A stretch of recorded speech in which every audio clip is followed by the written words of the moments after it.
Hey friend, welcome to my podcast, The Fit Soul. I'm your host, Amy Ramsey.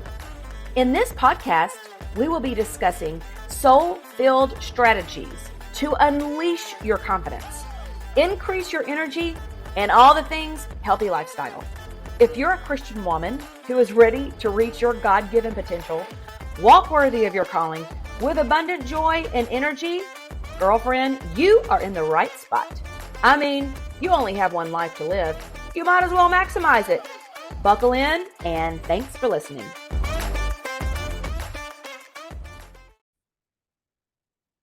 Hey friend, welcome back to the Fit Soul podcast. Super excited that you are here with me. This is at episode 145, and it's part 2 of my interview with Anna Leah Jolly. This is such an incredible interview.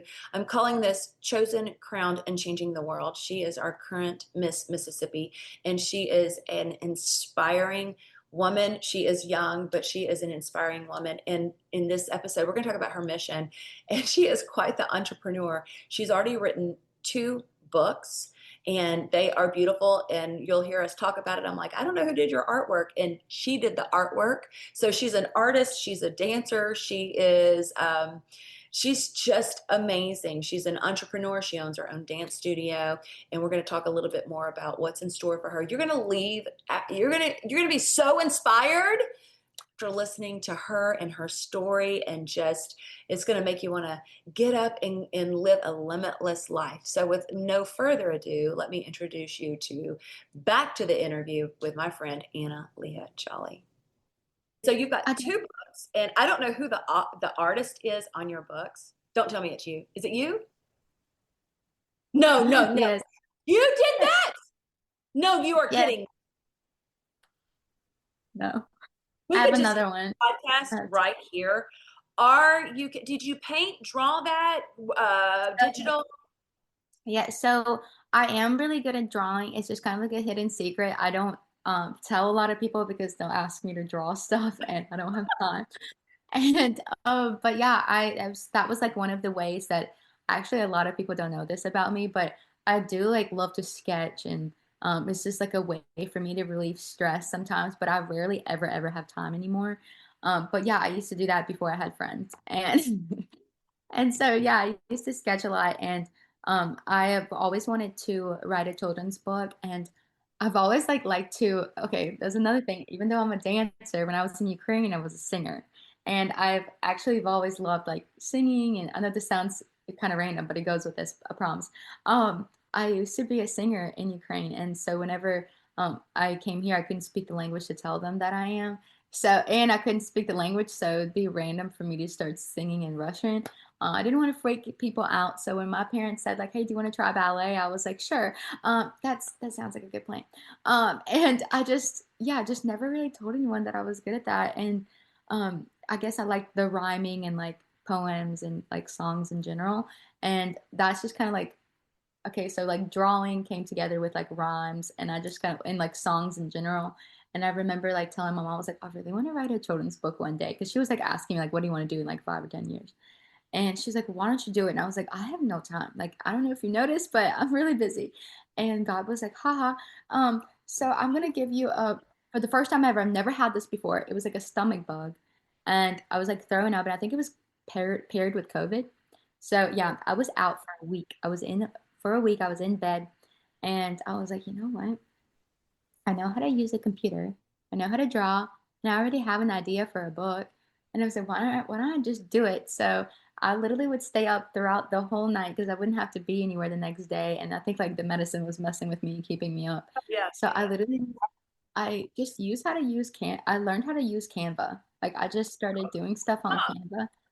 Yep, I sure did. And so I guess like the eye for like drawing and things like came kind of together, and the rhymes like I already kind of had it figured out. And before you know it, then like within a day or two I had half of it done, and then I kept working on it, and then by the end of that I had the whole book done. And then I pitched it to Barnes and Noble online, and they loved it, and I guess because they published it. And And then later, when I was competing this year, so this was my first year competing as Miss Rankin County, and then this year as Miss Capital City, I was like, I want to do something that was catered towards like adoption, foster care, and helping within emotional intelligence and all that. So then I went with Theodore. Theodore took, this is gonna sound so bad, but the book only took like 2 or 3 days to write. Like the story was already like in my head. Where, Um, yeah. once you once you kind of like design your bear that you want, it's not too hard to like make him move. Like, so that was really easy. So yeah, it just was not that hard. I don't know. That sounds I really cannot bad. believe that. Okay, because they're so beautiful. The artwork is so you guys, if you're watching this, I mean, if you're listening to this podcast, you need to go get her book. Go ahead and like I'll put it in the show notes, but what are the names of the two books? Yeah, so it's Theodore, the little bear with big feelings. This one is, I would say, for younger children. I would say like anywhere from like 5 and under, um, maybe 6 and under. And Mhm. then this one is Anna Leah, the Limitless ballerina. People are obsessed with this one because I guess it's, I guess it is a pretty. This was my first one, and I guess it is a little bit prettier. It's a little more detailed. It's very girly. So the girls really like this one. Oh, Um, beautiful. just because it's a little more intricate and just And yeah. you did all the More, graphics. yes, it was all the all graphics on that I'm one. It so was blown all away right now. I can't even with you. Oh my gosh, that's crazy town. Crazy town. So talented. I want to show you. So, like, the one that took the most time was this little scene when she gets adopted and she's jumping on the trampoline. Like, every Yeah. flower was done like one by one, and the grass was done like stem by stem. So Yeah. that was the hardest one. But Yeah. yeah, Yeah. Yeah. the little girls love this one. This one's a little bit older. I would say anywhere between like a 4-year-old to, middle school. So, Okay. Okay. That's beautiful. That's beautiful. maybe like Um, 10. I want to loop back around to your testimony. And it is so interesting how that coach was able to pull that out Yeah. of you. And I had a coach, very interesting, that pulled my story out of me. I've been working with her for a long time with business. It was business coaching. And she's like, let's talk more about your backstory. I'm like, and I don't know about you, so I want to ask you this question. I was hiding from my backstory. I didn't want my backstory to come out. I didn't want that front and center. I didn't want to talk about leaving on a train in the middle of the night with my two children to escape an abusive marriage of 15 years. I didn't want to talk about that and being broke and broken and on food stamps and homeless and all of the things. I was running from that and kind of, front facing. Did people in my inner circle know? Of course they did, but did I want to share that with the world? Absolutely not. And I had just the most beautiful touch from the Lord one day because I was pent up about all of this. And he finally told me, it's like I just had this moment. It was like a Kairos moment. Do you know what a Kairos moment is? It's like a moment marked by time. Not chronological time. It is a time stamp forever changed moment. And I had one of those Okay. Kairos moments. And the Lord spoke to me and said, you will be healed when you can share your story without shame. And here's the truth of the matter is I didn't know I could be healed. I thought I was just too broken and had too many things happen to me in my life and that I could never amount to anything for the kingdom of God, that I just let God down. Number two, that I had to share my story. That was the thing that I was hiding from. I'm like, okay, so if my healing is on the other side of sharing my story, I got to figure out how to share my story. Like I was so motivated because I wanted that freedom. I knew my soul was locked up. So let me ask you that kind of on that same way. Was there a part of you that was hiding from the depths and the pain of your story?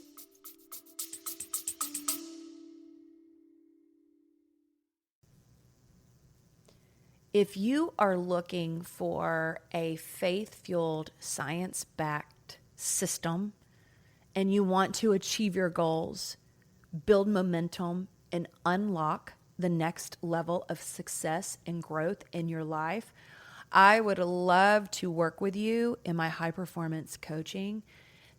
I want you to know that you can achieve more in the next 90 days than people do in an entire year. And I would love to help you gain clarity about your calling, help you create the strategy and structure to help end the overwhelm and follow through on those actions that matter the most.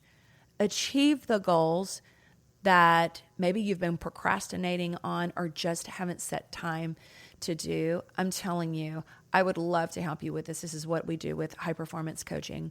It's not about more information. You don't need more information. It's about implementation. It's about action. It's about getting going, getting moving. And if you want some help, some structure, some support, some accountability, I am a certified high performance coach and I am a life and leadership strategist, and I would love to partner with you. You can check the show notes. You can book a call with me or hit me up on the DMs and let's have a little conversation and see if we are a good fit for each other. And I just want to say this. If you've never worked with a coach one-on-one, it's pretty life-changing. That I contribute a lot of the success that I've had is because I've made investments in getting the right mentors, the right coaches that help challenge me and champion me to move further, faster. Okay, back to the show. Oh, absolutely. I think what you're saying is like your reward is on the other side of obedience of, when God is Yeah, calling you to something, your reward is on yeah. the other side. And I definitely think that happened to me so many times with your reward is on the other side. And it was just constantly in my life. And yes, I think at first, okay, so when I became a Christian, everyone was always like, share your testimony. Like everyone has a testimony. And I just remember thinking, like, I don't want to do that. Like, I was like, I want to be normal. And my testimony is not normal, number one. And then number two, uh, every time I would tell it, I would get very emotional and like cry. And I just couldn't get over it. And I think it was so fresh in my mind. But I think the more, um, I think I was so focused on the story of the whole thing that I wasn't focused on like, oh my God, like God did this and God did that. When I started focusing on like all the things that Jesus has done through my story and like all the miracles, when I started talking about the miracles in my story instead of focusing necessarily like on every little detail, then that right there is what brought healing, I think. And then also what sometimes like you don't know it's healing until you share it and then like you have your own like aha moment of like, oh, okay, I see God. Like, okay, I should have trusted you a little bit more because I see that you completely like rearranged my whole life and my whole story and like you can truly do anything. And that's where like Limitless is coming from. It's not like, oh, you can do this, you're no, you can't. Apart from God, like you cannot. But God has such a big plan for you, such a big plan, and He loves you so much that He's not going to let you. I will say there's been many times that I've like disobeyed the Lord, that I knew that like I was not going in the right direction, and I just didn't know what to do about it. Like I was like, God, I know I'm not going in the right direction, but I don't know, I don't know what to do, and I don't know how to course correct because at a young age you're just kind of going through the motions or maybe or whatever. And I just remember thinking like, wait, I know that like you're not gonna let me down because like you've never have. And a little bit, even if I mess up, you're I feel like God's not gonna let us mess up too much. Like I know that sounds weird, but it's like there were so many moments in my life where like, oh, that was not going the right direction and that was not God's plan. And like God's like, it's okay, I got you. And then he like completely like and maybe it doesn't happen to everyone, but it has for me. Like there's been so many times where like it's almost like God wouldn't let me mess up. Like mess up in a way where it wasn't maybe for me it looked like messed up, like but for him it was not. It was all part of his story and it was all going to be for his glory, whether I wanted it or not. Does that make sense? That sounds so bad, but like, I think there were some teenage moments where like it wasn't for God's glory and yet it somehow still ended up for God's glory. It's like God's not going to let you, God's always going to be glorified. You know what I mean? Well, all What, like, things what? work together. but yeah, all things work together for good for those who love him and are called according to his purpose. And you love him and you're called according to his purpose, and you're human and you screw up. And that's the human experience. That's what we do. With the best intentions, we can still screw things up. I want to share something with you before we move on, and just the power of, you were talking about the power of your testimony and getting to that right place of just like, that healing, that healed version. And of course, I mean, I think it just takes time. For me, the sharing my testimony, basically, I found a person that I felt led to share it with, and I didn't obey. And that's when I had that Kairos moment of, go do this and you'll be this. Go share your testimony without shame. You'll know you're healed. I'm like, I want to be healed. And I was supposed to share it to her. So I found her. I went back to her and I'm like, I was supposed to tell you this, but let me just tell you right now. And I was so nervous. Like, oh, I wanted to throw up. I didn't want to do that, but I did. And as I shared my story, she's sobbing. She hugs me so big. It meant the world to her. It was part of her. It was more than an aha for her. It was an unlocking for her. And I was like, okay, I didn't die. So I just started like slowly sharing my testimony when it was appropriate, just tiny, tiny, tiny, tiny, tiny little places here and there. And that process, I became more healed in that process. And so, I mean, you're talking about your testimony while you're still broken in front of a bunch of people. I don't think that's wisdom. You see some people get on like social media and they overshare, and it's like, no girl, just go get your healing a little bit. You got some work to do. Let's keep that, like, work on yourself. You gotta do the work on yourself, like, you know what I'm saying? um but here's what I wanted to share with you. The scripture, when you said that at the RCW lunch about, usually I share my story, but today I'm going to share my testimony. I'm like, you go, girl. I was like, I was all in. I was all in at that moment. Is that Revelation 12:11 says they overcame him, the enemy, by the blood of the Lamb and the word of their testimony. The blood, they overcame by the blood, the power of the cross, the power of Jesus Christ, and their testimony. And as women, and it's not just women, but I see it a lot because I work with women, the enemy wants to take our voice, and our voice is a vessel. And so many of us feel like, "Oh, I'm too much. I'm too much." Nobody wants to hear it. Nobody wants to hear that story. Nobody wants to hear what I've got to say. I struggle with that now. I struggle with, like, oh, does anybody even care what I've got to say?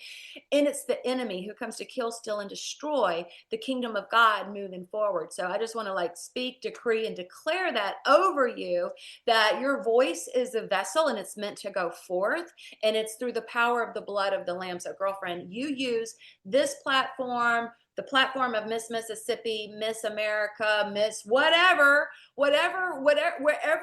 sphere you're in, you share that testimony. I want to add on to that because like the more you're like talking about it, the more I'm like, wait. Um, for anyone who's like listening that is like feels scared to even share the gospel, not even testimony, but just the gospel itself. Like I remember having that feeling of like God's like, hey, go talk to this girl, and like, and this would be at like Waffle House, very random. And I'm like, I don't know this Complete person. stranger. Yes, yes. And then I remember being scared to share the gospel. And then I remember feeling like, oh, I didn't die and this person's probably changed forever. Yeah. So you kind of have to like die to yourself and just get over it. But I think like this is about to make me sound so unlikable, but the best advice I've ever gotten was so like hard at first to hear, but it was nobody cares. Get over yourself, and not everything's about you. I know that sounds like so weird, but like I had a dance teacher. I had a Yeah. dance teacher tell me, because I would do private lessons with him, and he was honestly my only friend for a while because he could speak Russian. It was really nice. But I would dance and I would like either mess up or like something would go wrong, and I would get upset, like physically, like I would like make a face of like, oh, I can't believe I just did that. And I kept like doing that, and he paused the music and he was like, why do you do that? Like, nobody, like whoever's watching you dance, they don't care that you just messed up. They don't give a rip. Like no one cares. Only you care that you messed up. Like no one else. And I think that just like stuck with me for like a life lesson of like, and the end of the day, if you go up to someone and they don't receive it well, and they have an opinion of you of like, oh, this she was weird. She shared her testimony and she was just like all talking about Jesus or whatever. Nobody cares. Like at the end of the day, whatever. Like you're either gonna change somebody's life or nobody cares. Like you got two options. Love And that. then it's I like, love and that. Yeah. it hit me hard of like, oh gosh, you know what? Not everything's about me. It doesn't matter. And I think to be embarrassed is to be selfish because it's like you're not you, but like I remember thinking that of my testimony of like to be embarrassed about it or to be scared or whatever is selfish because that is like what the Lord is calling you to do. And to not obey is to make it about yourself. And I think like that hit me hard and then that's when like life started changing for me a little bit with when it came to sharing. Okay, so life started changing for you when you shifted the perspective because you're right, it is selfish to, have it all about yourself. And I think that your instructor was so wise beyond his years to just call it out.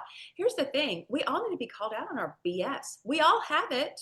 And so Yeah. many people say stuck. I was stuck for over a decade. So I'm like, I raised up all of my hands and my piggies and everything. Like I get it. I was there. I didn't realize it was selfish, but at the end of the day, if you think about it, you're thinking only about yourself and not about the person to whom you might could impact, or Yeah. that in that it so it is it's an inward turning, which I could go on a whole tangent on that.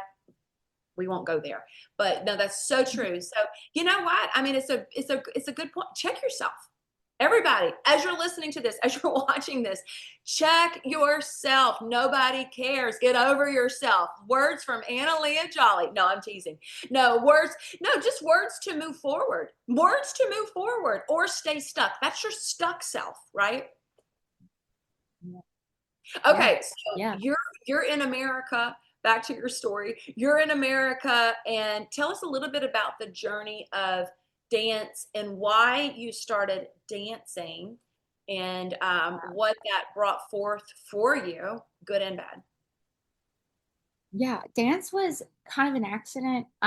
Always wanted to dance actually because one of my best friends in the orphanage, she was a dancer and I was a singer, and that was like how we like I would get like the singer leads and she would get all the dancer leads. And I used to remember asking her, I'm like, can you show me how to do a cartwheel? Like, can you teach me? And she would try, and it just didn't go well for me. But I just remember like being like in love with the idea of dance, but never like really wanted to pursue it.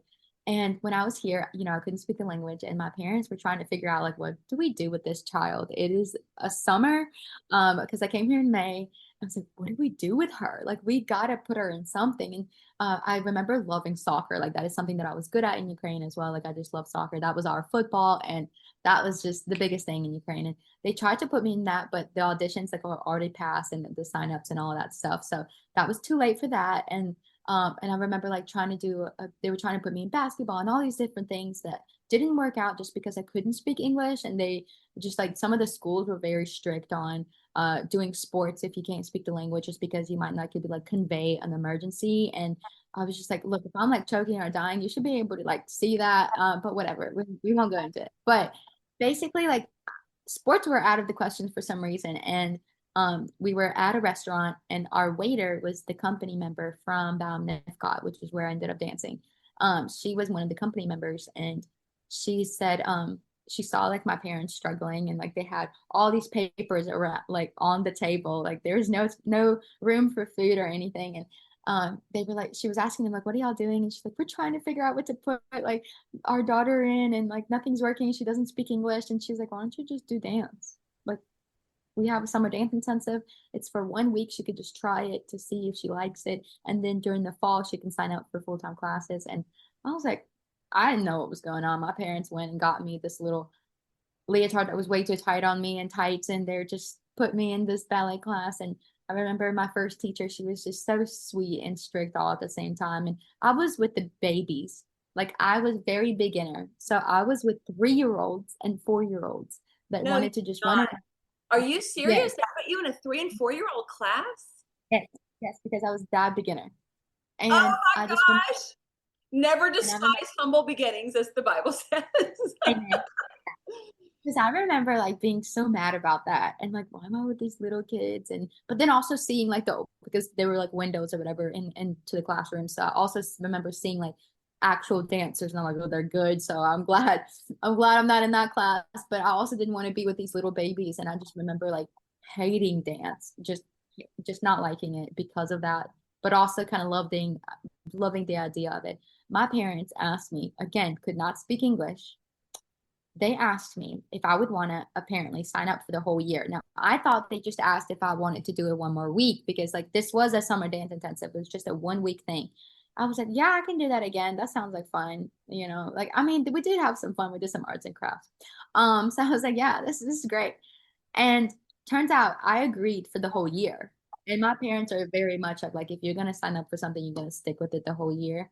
And I ended up like hating it. There were a few other girls that like signed up that were a little bit older as well. They were my age, but they also didn't know how to dance. And we were still with those 3 year olds. It was like 3 year olds and then like four of us. And we became really close friends. But I still hated dance just because of like my trauma of being abused. I didn't like the soreness and like building muscle and like stretching was very traumatic for me. And I did not, that was another thing of like why I wrote the children's book is like I wanted to share that with my parents, but I didn't know why I was feeling like that. Like I didn't know why I didn't like the soreness.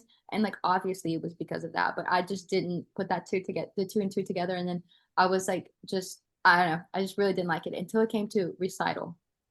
Recital came, and something about that recital, it was just like at that point I could speak the language because it was a year later.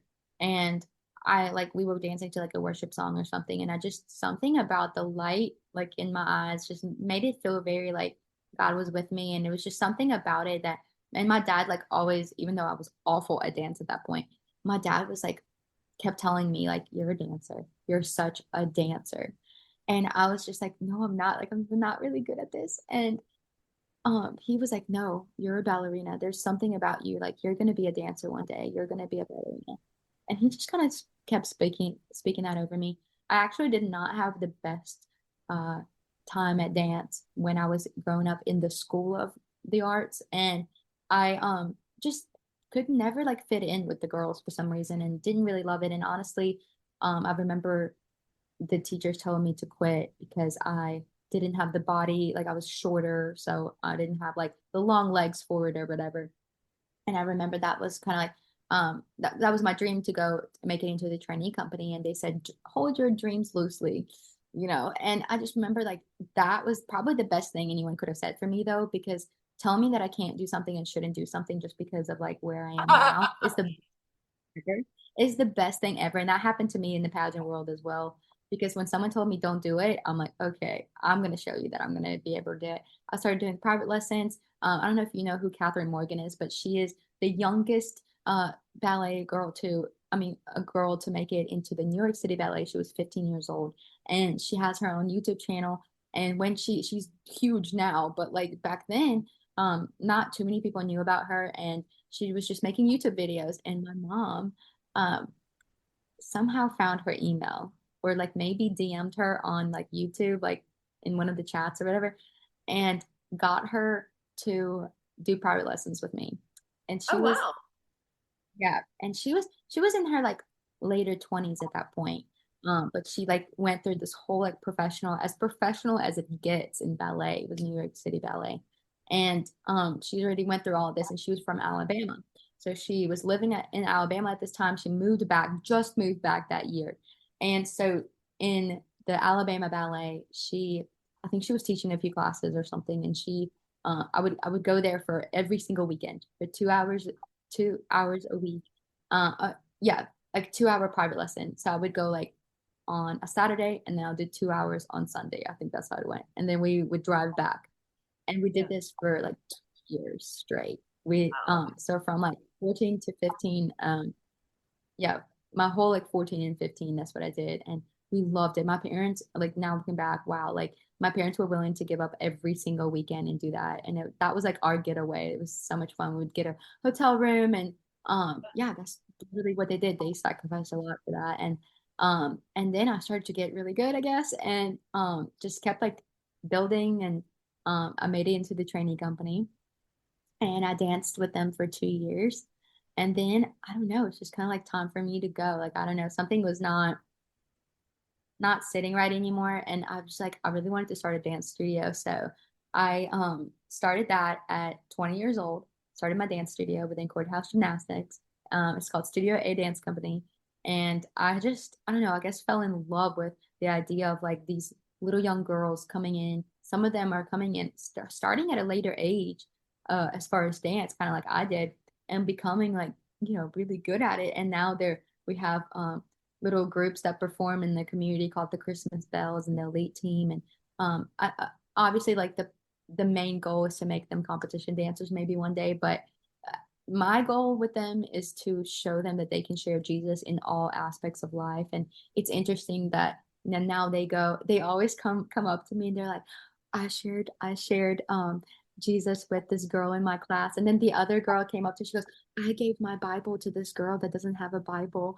And I'm just like, oh my gosh, this is so sweet. And like, I just love their experience with dance and like to watch it and it be something that I gave them. And I think that's just like something that just blows my mind. That I have this opportunity now to really push for. That's another thing is like, I saw that other companies weren't pushing the little ones as much because it's like gentle parenting of like, oh yeah, yeah, no, it's okay, Now I'm like, no, a 6-year old can be just as good as a 20-year old, and I've seen it because I've seen those competitions, and I'm like, a 6-year old can do everything that the 20-year-old can do, and if not more, because they're more flexible. And I just want to like push them in all areas of life and like in all ages as well. And so it's been a really fun journey that I've literally started just because I couldn't speak English. And then it ended up to being like a career for me. And I literally wrote this children's book about a girl that started ballet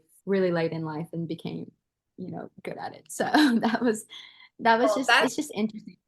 yeah, it's God just such moving. a sending type of a message too, because you were later in life, quote unquote, starting pageantry. You were definitely later in life starting ballet, and you were told you're too old. And Yes, I feel I was. like, yeah, and I feel like culturally, we're told, women are told this a lot. And you're younger, but as you start to age, it is unspoken. Okay, you're getting wrinkles, your body starts to change. Or women that once we have babies, our bodies change. And so there's a lot of what you're saying, too old, too late. Yeah. And it is a lie. It is, ladies, let's go, because that holds us back I would from not you. be sitting here. Do Yeah, what? I would not be sitting here right now with this on my chest talking to you if I listened to people before Miss Mississippi. Because when I told someone that I wanted to do Miss Mississippi, they were like, and this is like close family and friends. Like they were like, why are you not in college? Why are you doing your dance studio? Like, don't you want to go get a degree and do something better? And like all these things. And like, why would you do a pageant? Like that's you can't have fun now, And it was not fun. I tell you this, doing the pageant was not a fun thing. But it was something that grew me. And at the end of the day, now I get to go. Yes, I'm starting from beginner, like a freshman in college, but I get to do it debt free because now that I won Miss Mississippi, I get a full ride from Belhaven University, the first ever to win, the first girl to have ever won from Belhaven University to win Miss Mississippi. They gave a free ride because of that, and to everyone who comes after me. And now they also give a free master's to anyone who does a 4-year program with them. So I get my master's with them for free, and I get to do my studio, and I'm going to the school of my dreams that is for dance. So I'm just Yeah. like, don't let people tell you what you can and can't do because my life just completely changed just because I didn't listen to that. And like there was Yeah. don't even get me started. I love Uh, being the dark horse. started either. Don't even get me started either because I feel a little bit like a late bloomer. I hit my stride with doing what I'm doing like in my 40s. And I felt I didn't get started for a long time. I felt like I was too old. It was too late. And then it's always that same thing. You kind of look at others and you see that comparison starts to sneak in and oh well they're doing this. Well, they've been putting in that work for a long time. You got to go do what God's called you to do. And very similar to what you're saying, God laid it on my heart to have an event. It's called the Worthy Woman Summit, and we had our first ever summit this last March. This year, still is it 2025? What year is it? Okay, still 2025. And I remember people like I just had to go do it. It was an obedience thing. I had to go do it. I didn't know how to do it. I've never held a summit before. I was like, hey, I'm gonna go figure this out. I kind of rolled up my sleeves and I'm a messy starter at whatever. But I had Mhm. people to tell me, yeah, I mean, things like this don't go in Mississippi and people don't charge money for like this in Mississippi. And people, you've never really done this before. And I remember thinking, and it wasn't even a watch me. It wasn't. It was like a, who are you? When you know your value and your inherent worth, like I thought to myself, are you to diminish or try to snuff out my light?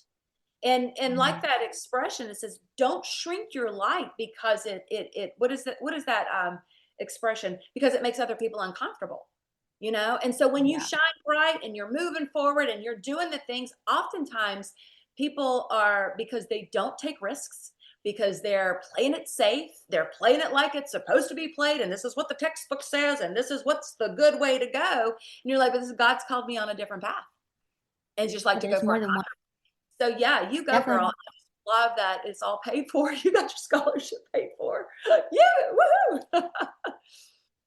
Well, I've always told people too, and like no one cares or listens to it, but like think about it, there's more than one way to achieve success. And like, maybe it hasn't been done before, like you said, for you, but like that's why you're the first one to do it. I mean, it's not done until somebody does it. Like, I don't know. Yeah, that did kind of get under my skin a little bit, but you know what? That's okay. I think it's so funny because the people that said that to me, as soon as I got top five or even won Miss Rankin County, were like, oh, we were there behind you the whole time and we're so proud of you, and like introduced me as Miss Rankin County, or she was top five last year as Miss Rankin County, or stuff like that, like at Miss Mississippi. They kept doing that like into every little event I went to. So I'm just like, people become believers whenever you show them That's that right. you can do it. But it's your true friends that are actually friends that will believe in you even when you haven't showed them the progress yet. And I Yeah. think, yeah. Well, I wanted to say too, like we can't choose our family, but we can choose our friends. And I think it's really important that we elevate our friend group to places to where they see the goodness in us and we surround ourselves with women that call us higher. It's like you never want to be the smartest person in the room. You never want to be the strongest one at the gym. You never want to be the best dancer at your dance studio because you cannot elevate. And you said something else earlier about what was it that pushing the 6-year-olds. You want to push the 6-year-olds. You've seen it done differently, maybe than people have here or in general. I don't know. And it doesn't even matter. But once you've been expanded, you can't go back and unsee what you've seen. You're like, no, there's more. You've got more potential. There's more capacity. Let's go, right? Okay, Anna Leah, as we start to wrap this up, what do you see past the platform of Miss Mississippi, but what do you see as next for you in the next decade using your testimony, using the stories? Do you see more books? What do you feel like is maybe your next your future? As far as specifics, I have no idea, but Yep. I do. I want to get a degree. I want to get my master's in business, and I just want, honestly, to do what I do, but on the bigger level. Like I, I guess I was a little bit sad that I didn't win Miss America, just because it's the fastest way to get people to listen when you have a national title. But I also know that I don't need the national title to make a difference nationally. And I think that's like the goal. I'm kind of, honestly, I have a few ideas running around in my mind just to see if, what really is next, but I would love to do maybe start my own podcast about just kind of doing what I already do, but on a bigger scale. And then, of course, growing my studio and um, just getting that expanded as well. And I don't know. I feel like the future is truly limitless. I know it sounds cheesy, but I do think I can go in like so many different directions right now that right now I just gotta pray about it and see what's the best choice. Or and that's just like another advice of like, speed and how fast you're going towards something is only important if you're going in the right direction. So my Yeah. thing now is just choosing that direction and making sure it's the right thing for me. Well, I think the future is absolutely limitless for you. And clearly, you're an entrepreneur. I love that you're going to pursue business. I think, however, you can amplify your voice is beautiful. Podcast is easy, so easy to get started with. I think you'll love it too. I love my podcast. It's so fun. Um, and I just believe that you're going to be on so many, you're going to have a lot of platforms to utilize this testimony that God's given you, and for so many children to be healed earlier with your story. And I think that as you evolve and become and even grow, I just feel like that net is going to even be wider with the emotional intelligence piece. You can call it a whole bunch of different things, but for so many people to be able to understand that they're not crazy, they might need some resources. It's powerful when you have tools, roadmaps, blueprints, resources to help guide you on that path. So, yes. Okay. So excited for you. Thank you so much for your time today. I'm going to link your books inside in the show notes. And so we've talked about that. You can go to, what is your website called? Limitless? Power2connect.com. So like with a number two.